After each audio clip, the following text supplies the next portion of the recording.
Hello friends. My name is Vishal Vardhan और आपका स्वागत है एडवांस जावा के सीरीज में। ठीक है। तो अब हम लोग सर्वलेट शुरू करेंगे। ठीक है। ठीक है दोस्तों, सर्वलेट एक एपीआई भी है। ठीक है। एक इंटरफेस भी है और एक कंपोनेंट भी है। ठीक है। तीनों का नाम सर्वलेट ही होता है। बट सर्वलेट से पहले एक और टेक्नोलॉजी होता था जिसका नाम था सीजीआई। ठीक है। बट ये रिसोर्स बहुत यूज करता था। ठीक है।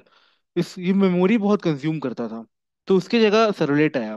देखिए दोस्तों, जो हम लोग सर्वलेट पढ़ रहे हैं ना, वो सर्वर साइड होता है। ठीक है। सर्वर साइड होता है। हम अपने जावा कोड सब सर्वर पे करने इम्प्लीमेंट करेंगे। ठीक है। तो उसी को सर्वलेट कह दिए। तो पहले सीजीआई होता था। तो मान लीजिए ये हमारा ब्राउजर है। ठीक है।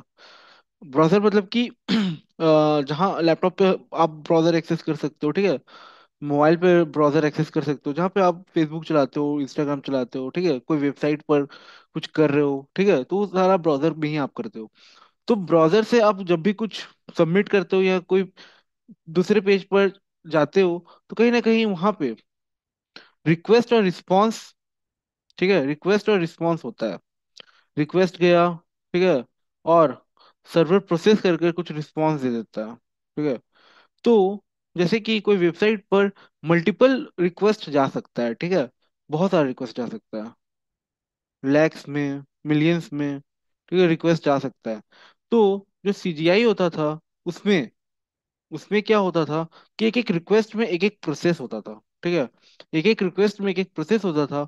इसका मतलब ये हुआ कि कहीं ना कहीं मेमोरी कंज्यूम बहुत ज्यादा हो रहा है। रिसोर्स का इस्तेमाल बहुत ज्यादा हो रहा है, क्योंकि यहाँ पे क्या होता था यहाँ पे क्या होता था, एक एक प्रोसेस अपने में एक एक सिंगल एड्रेस ले रहा है। ठीक है। सिंगल एड्रेस ले रहा है, मतलब कि कहीं ना कहीं बहुत सारा रिक्वेस्ट, बहुत सारा एड्रेस, बहुत सारा मेमोरी कंजप्शन। ठीक है। तो कहीं ना कहीं ये काफी ज्यादा हैवी वेट होता था। ठीक है। हैवी वेट होता था। और कहीं ना कहीं इसका सिक्योरिटी भी बहुत अच्छी नहीं थी। ठीक है। क्योंकि कहीं ना कहीं ये सी लैंग्वेज को यूज करता था। ठीक है। तो पॉइंटर वाला सारा बात आ जाता था। तो ये बहुत ज्यादा सिक्योर नहीं होता था। तो इसीलिए इसको ड्रॉप करके मार्केट से हटा के सर्वलेट लाया गया। ठीक है। इसको हटा के सर्वलेट लाया गया। तो ये हमारा सर्वलेट है। सर्वलेट में क्या होता था, देखिए, अभी यहाँ हम लोग सीजीआई सर्वर की बात कर रहे थे। अब ये हमारा जो है, ये सर्वर साइड जो बात कर रहे हैं, देखिए सर्वर साइड होता है, ये क्लाइंट साइड होता है। ठीक है। ये क्लाइंट साइड है, ये सर्वर साइड है।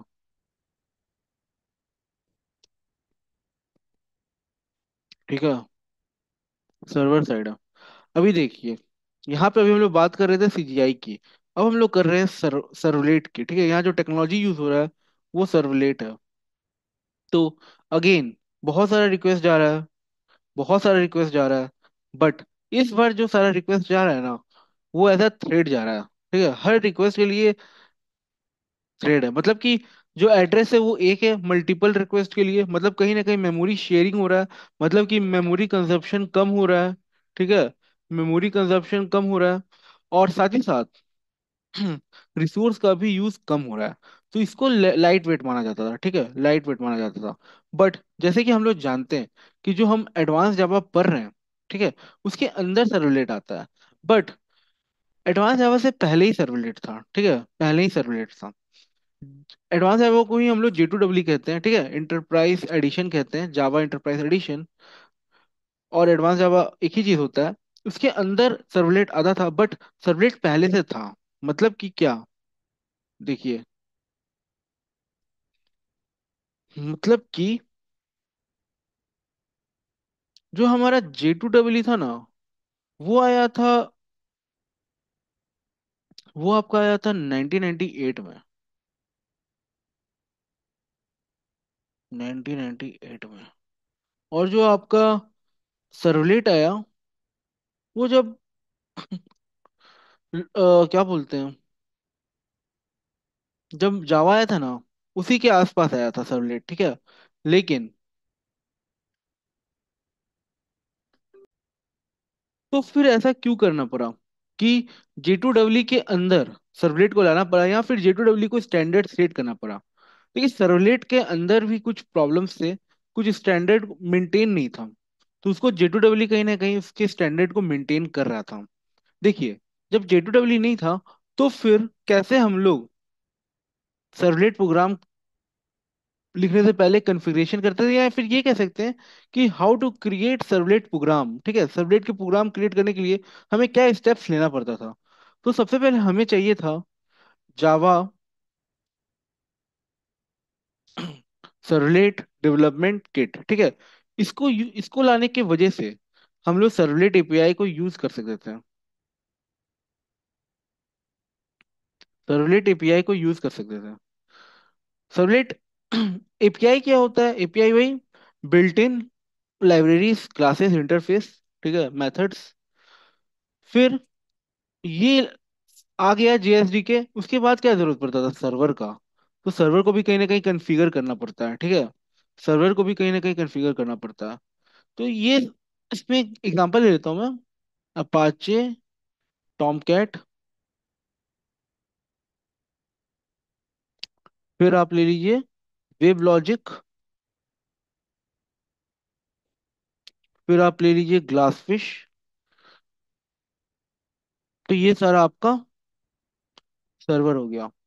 तो ये सर्वर क्या करता था ना, इसके पास कहीं ना कहीं सर्वलेट का इम्प्लीमेंटेशन था। ठीक है, ये सारे वेंडर्स हैं, ये सारे सर्वर हैं। ये क्या है? ये सर्वलेट का इम्प्लीमेंटेशन अपने अपने हिसाब से लगता था। ठीक है, और इसका डायरेक्टरी भी ये अपने अपने हिसाब से तय करता था। जैसे अपाचे टॉमकैट अपने हिसाब से सर्वलेट को इम्प्लीमेंट करेगा, वेब लॉजिक अपने हिसाब से सर्वलेट को इम्प्लीमेंट करेगा, क्लाश फेस अपने हिसाब से सर्वलेट को इम्प्लीमेंट करेगा। ठीक है, और कहीं ना कहीं डायरेक्टरी स्ट्रक्चर भी अपने अपने हिसाब से देगा। देखिए डायरेक्टरी स्ट्रक्चर क्या होता है? डायरेक्टरी स्ट्रक्चर ये क्या होता है? और फिर एक सेकेंड सरा लिख ही देता हूँ पहले। कम्युनिकेशन प्रोटोकॉल, कम्युनिकेशन प्रोटोकॉल, फिर आपका लास्ट में सर्वलेट इंजन।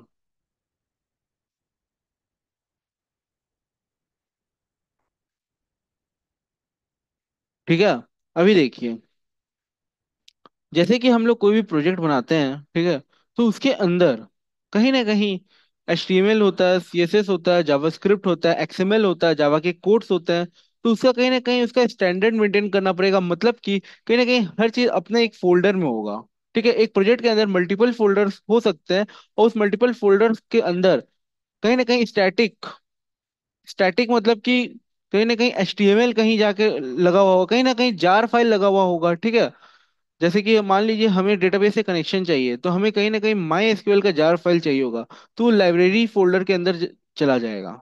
ठीक है, तो उस स्टैंडर्ड को मेंटेन करना पड़ता है। ठीक है, तो कहीं ना कहीं जैसे अपाचे टॉमकेट है, वो अपने हिसाब से डायरेक्टरी स्ट्रक्चर को मेंटेन करता था, वेब लॉजिक को अपने हिसाब से मेंटेन करता था, ग्रासफिश अपने हिसाब से डायरेक्टरी स्ट्रक्चर को मेंटेन करता था। बट यहाँ पे डिफरेंस आ जा रहा है। मतलब कि आप जब आप प्रोजेक्ट बनाओगे, तो कहीं ना कहीं अपाचे टॉमकेट सर्वर को यूज कर रहे होगे, तो अपाचे टॉमकेट सर्वर पे ही रन कर पाओगे। वेब लॉजिक को यूज कर रहे होगे, तो वेब लॉजिक को ही के सर्वर को यूज खाली कर पाओगे। और अगर ग्लास फिश को यूज कर रहे हो, तो कहीं ना कहीं ग्लास फिश के ही सर्वर को यूज कर पाओगे। मतलब कि सबका डायरेक्टरी स्ट्रक्चर कॉमन नहीं है, अपने हिसाब से डिफरेंट डिफरेंट डिफरेंट उसका डायरेक्टरी स्ट्रक्चर है। ठीक है, बट जब J2EE इंट्रोड्यूस हुआ, तो उन्होंने क्या किया? एक कॉमन डायरेक्टरी स्ट्रक्चर दे दिया।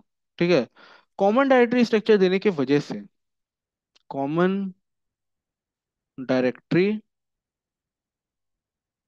स्ट्रक्चर देने की वजह से क्या हुआ कि अब आप मान लीजिए अपाचे टॉमकैट सर्वर पर अपना प्रोजेक्ट बना रहे हो, तो आप वेब लॉजिक पे भी स्विच हो सकते हो। वेब लॉजिक से फिर आप ग्लासफिश पे भी स्विच हो सकते हो, मतलब कि आपका वेबसाइट कोई भी सर्वर होस्ट कर देगा। ठीक है, देखिए होस्ट का मतलब क्या होता है? होस्ट का मतलब ये होता है कि आपने अपना प्रोजेक्ट को सर्वर पर डाल दिया है। ठीक है, अब वो परमानेंट चलेगा, कुछ पैसा देना पड़ता है, ठीक है, कुछ पैसा देना पड़ेगा, क्योंकि उसमें वो आपका जो सर्वर होता है वो लगातार रनिंग पोजीशन में होता है। ठीक है, लगातार रनिंग पोजीशन में होता है। तो अगर आप अपने लैपटॉप पे ऐसा करते हो तो आपको अपना लैपटॉप लगातार ऑन करके रखना पड़ेगा, जो कि प्रैक्टिकल नहीं है। कभी ना कभी आपको अपना लैपटॉप बंद करना पड़ेगा। बट अगर आप अपना वेबसाइट किसी और को होस्ट करने दे देते हो तो वहां आपको कुछ पैसा देना पड़ेगा, और वो क्या करेगा कि आपका वेबसाइट को लगातार रनिंग स्टेज में रख देगा, कि कोई भी आए और आपका वेबसाइट को चला सके। ठीक है, तो हम लोग अपना प्रोजेक्ट को कहीं ना कहीं होस्ट करते हैं सर्वर पर ही। ठीक है, और सर्वर पे क्यों करते हैं? क्योंकि सब लोग एक्सेस कर पाए हमारा वेबसाइट। ठीक है, तो ये वाली बात है। अभी ऐसा ये जो अपाचे टॉम कैट है, ये भी अपना एक सर्वर है। ठीक है, वेब लॉजिक है, ये भी अपना सर्वर है, ग्लासफिश अपना सर्वर है। अपाचे टॉमकैट किस कंपनी का है? अपाचे ही कंपनी का है। ठीक है, वेब लॉजिक आपका ओरेकल का है, और ग्लास फिश जो है आपका, ये माइक्रोसॉफ्ट का है। ठीक है, तो ये सब उसका सब अपना अपना सर्वर होता है। तो यहाँ आप समझ पा रहे होंगे, कहीं ना कहीं एक कॉमन डायरेक्टरी स्ट्रक्चर देखने को मिल रहा है। फिर यहाँ आपका आ गया कम्युनिकेशन प्रोटोकॉल। तो आप देखते होंगे जब भी आप गूगल में जाते हैं तो आपको कुछ इस तरीके से दिखता होगा, HTTP। ठीक है, फिर कुछ इस तरीके से। ठीक है, फिर www.facebook.com। तो ये एक प्रोटोकॉल होता है, इसी इसी में इसी स्टैंडर्ड में हमेशा लिखना पड़ेगा, इसी रूल में हमेशा लिखना पड़ेगा। तभी ये एज अ रिक्वेस्ट जा सकता है। ठीक है, एज अ रिक्वेस्ट सेंड हो सकता है, और फिर रिस्पॉन्स आएगा। तो इसी स्टैंडर्ड को मेंटेन करके रखना पड़ता है। तो ये देखिए, जैसे मान लीजिए सर्वलेट है। देखिए कैसे लिखा हुआ है, https://www.gmail.com। ठीक है, तो ये तरीका होता है, ये इसी को हम लोग कहते हैं एक प्रोटोकॉल, एक HTTP प्रोटोकॉल। ठीक है, मेंटेन करके रखना। इधर आइए देखिए, तो यहाँ जो है वो कौन सा प्रोटोकॉल हम यूज कर रहे हैं? प्रोटोकॉल हो गया एक सेट ऑफ रूल्स, इसी रूल्स पर काम करता है। ठीक है, HTTP। फिर ये आपका होता है सर्वलेट इंजन। अभी सर्वलेट इंजन क्या चीज का होता है? देखिए, जैसे हम लोग कोर जावा पढ़ रहे थे, तो वहां पे जावा वर्चुअल मशीन था। तो यहाँ पे आपका आ जाता है सर्वलेट इंजन। ठीक है, सर्वलेट इंजन। चलिए, इतना बात हमें समझ में आ गया। अभी देखिए, मैं आपको एक छोटा सा डायरेक्टरी स्ट्रक्चर क्रिएट करके दिखाता हूँ। तो मैं काफी मैनुअल तरीके से करके दिखाऊंगा, क्योंकि आपको मुझे समझाना है। बट प्रैक्टिकली जब हम लोग प्रोजेक्ट बनाते हैं ना कंपनीज में, तो ये तरीका नहीं होता है। अब काफी ज्यादा हम लोग IDE का यूज करते हैं। ठीक है, IDE का यूज करते हैं और वहां से प्रोजेक्ट डेवलप करते हैं। ठीक है, तो वहाँ सब कुछ जो डायरेक्टरी होता है वो सब पहले से ही सेट रहता है, तो आपको उसमें कोई टेंशन नहीं लेने वाला बात है। ठीक है, सिंपली मैं एक लिखता हूँ, न्यू फोल्डर। यहाँ मैं लिख देता हूँ, मान लीजिए नया प्रोजेक्ट है तो न्यू प्रोजेक्ट। इसका नाम आप कुछ भी रख सकते हैं। और जैसे कि मैं आपको वापस बता रहा हूँ कि हम लोग जनरली इस तरीके से प्रोजेक्ट नहीं बनाते हैं। ठीक है, बट हम लोग को एकदम इन डेप्थ समझना है, इसीलिए मैं कहीं ना कहीं इस तरीके से आपको बना के दिखा रहा हूँ। चलिए, तो न्यू प्रोजेक्ट के अंदर गए, तो यहाँ पे एक और फोल्डर में बना रहा हूँ जिसका नाम हमेशा कॉमन रहता है। ठीक है, उसका नाम आप नहीं चेंज कर सकते, जैसे प्रोजेक्ट का नाम अपने हिसाब से रख सकते हैं, बट यहाँ जो अभी मैं फोल्डर क्रिएट कर रहा हूँ, इसका नाम फिक्स है, इसको चेंज नहीं कर सकते। ऐसे करके बना दिया हूँ, VYNF।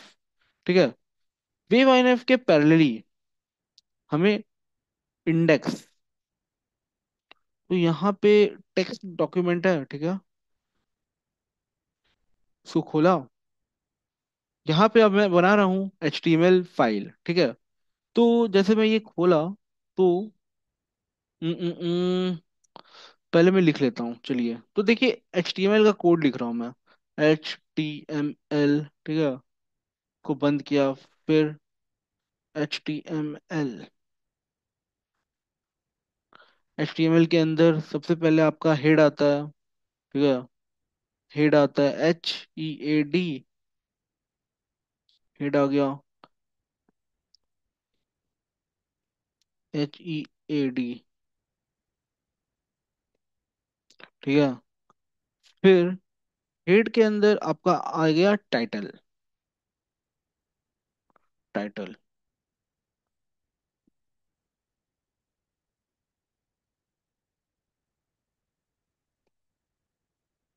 टाइटल क्या हो गया दोस्तों, जब आपको जो पेज खुला रहेगा ना एचटीएमएल का, तो टॉप पे यही दिखाएगा, माय फर्स्ट माय फर्स्ट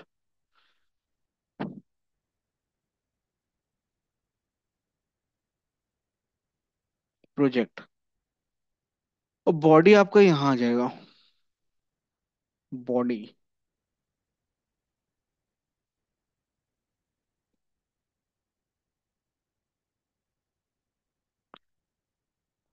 और बॉडी के अंदर में लिख दिया, हेलो, हेलो विशाल वर्धन। ठीक है। अभी देखिए मैं फाइल में जाता हूँ और सेव एज में चला जाता हूँ। यहाँ पे मैं क्या करूंगा, यहाँ देखिए मैं नाम रखूंगा इंडेक्स। इंडेक्स क्यों, क्योंकि इंडेक्स, इसका रीजन है, ठीक है। सबसे पहले अगर आप index dot H T M L करते हो तो डायरेक्ट कॉल हो जाएगा ब्राउजर पे, इसीलिए HTML। और मैं मार देता हूँ इंटर, तो ये हमारा क्रिएट हो गया। अभी देखिए यहाँ पे आप इंडेक्स देख पा रहे होंगे, ठीक है।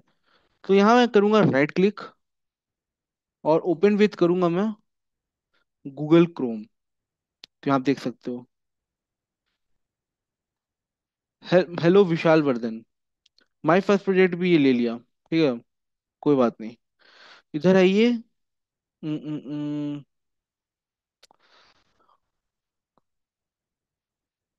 ठीक है, ये ऐसे खुलेगा, राइट क्लिक,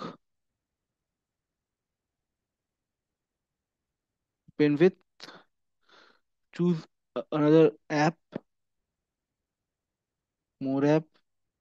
ये देखिए ऐसे करके नोट पैड में जाइए, नोट पैड खुल जाएगा। तो ये सब चीज़ आना चाहिए। टाइटल का स्पेलिंग गलत है क्या?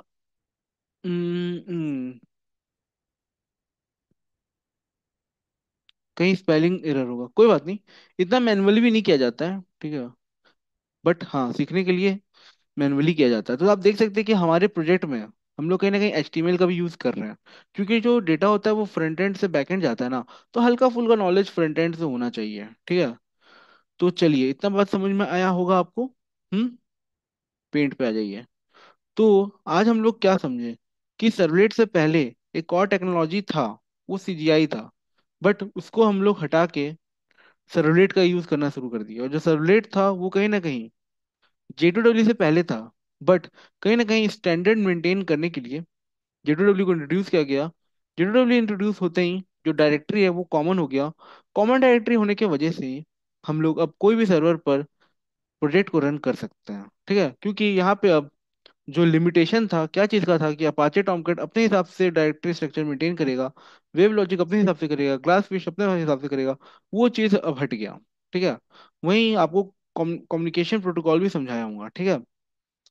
कम्युनिकेशन प्रोटोकॉल जैसे कि एक सेट ऑफ रूल उसको मेंटेन करके चलना है, ठीक है। जैसे कि आप देख सकते हैं HTTP कॉलन / डब्ल्यू करेंगे तभी जाके ये रिक्वेस्ट जो जाएगा वो सर्वर पर जाएगा, ठीक है। तो ये वाला बात है। बाकी जो हमारा सर्वर क्या हो गया, सर्वर हमारा ये हो गया कि हमें ऐसा कोई, हम लोग क्यों प्रोजेक्ट बना रहे हैं, क्योंकि लोग उसको चला पाए, देख सके, हमारे वेबसाइट को चला सके, ठीक है, हमारे प्रोजेक्ट को देख सके। तो उसके लिए सर्वर है कि सबके लिए एक्सेस हो जाए, ठीक है। तो इसीलिए सर्वर पर हम लोग काम कर रहे हैं। और जो हमारा सर्वलेट होता है वो सर्वर साइड होता है, ठीक है।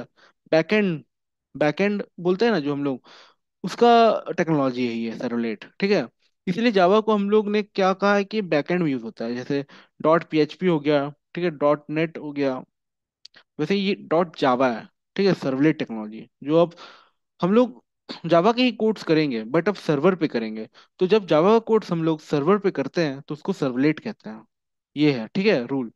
तो चलिए, इतना बात समझ में आया। तो आज के लिए इतना ही रखते हैं, अगले वीडियो में फिर मिलेंगे। तब तक के लिए bye bye. Like share subscribe भी कर दीजिएगा।